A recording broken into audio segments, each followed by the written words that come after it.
নমস্কার বন্ধুরা, cooking talking চ্যানেলে সবাইকে স্বাগতম। বন্ধুরা, আজ আমি আপনাদের সামনে নিয়ে এসেছি অতি একটা সাধারণ রেসিপি, যেটা হলো ফ্রায়েড রাইস।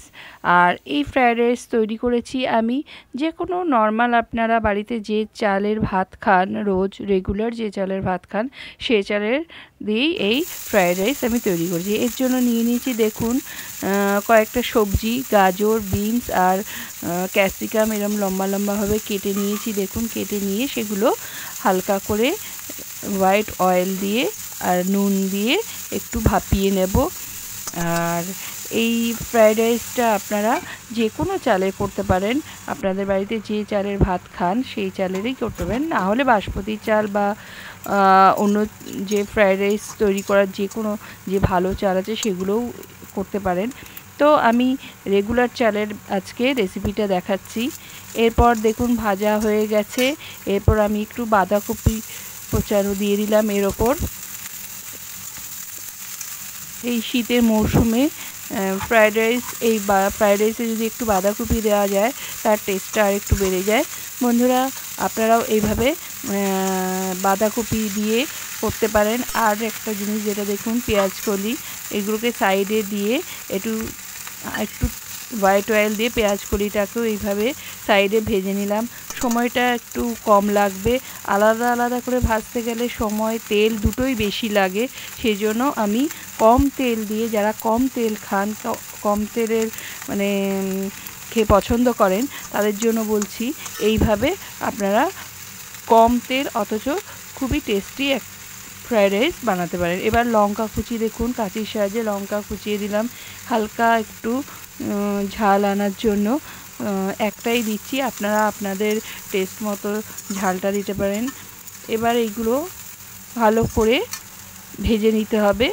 ভেজে নিয়ে তারপরে একটু হালকা সেদ্ধর মতো করতে হবে। সেদ্ধ প্রায় হয়ে গেছে, বাঁধাকপি তো সেদ্ধ করতে লাগে না, নাড়তে নাড়তেই সেদ্ধ হয়ে যায়। এবার আমি এটা দিলাম বিরিয়ানি মশলা। তো বিরিয়ানি মশলা দেখুন সবার বাড়িতেই থাকে। তো যেহেতু চালটা বাসমতি না, সেই জন্য আমি বিরিয়ানি মশলাটা এখানে আগে প্রথমেই সবজির সাথে ইউজ করলাম। এবার দিয়ে দিলাম 1 টিস্পুন আদা বাটা, দিয়ে ভালো করে মাখিয়ে নেব। মাখিয়ে জাস্ট একটু নেড়ে নেব। নেড়ে নিয়ে এবার আমি আস্তে আস্তে এটাকে একটু বয়েল করতে দিয়ে, বয়েল মানে কি, বয়েল তো হয়েই গেছে, জাস্ট রেখে এবার সেদ্ধ করে রাখা আমার যে রাইসটা সেটা দিয়ে দিলাম। আস্তে আস্তে করে একটু একটু করে দিয়ে দিতে হবে। দিয়ে হালকা হাতে দেখুন নাড়তে হবে, খুন্তিটা আলগা আলগা করে নেড়ে নিতে হবে। এতে কড়াতে লেগে যাবে না, কারণ হালকা হাতে নেড়ে নিলে, একটু একটু করে দিলে আর হালকা হাতে নেড়ে নিলে কড়াতে লেগে যায় না। এইভাবে আমি রাইসগুলো দিয়ে দিলাম। দেখুন রাইসগুলো সেদ্ধ করার সময় আমি রাইসের সাথে, যেহেতু এটা নর্মাল রাইস, এটা মিনিকেট চাল, তো মিনিকেট চালের আমি আজকে এই ফ্রায়েড রাইসটা বানিয়েছি।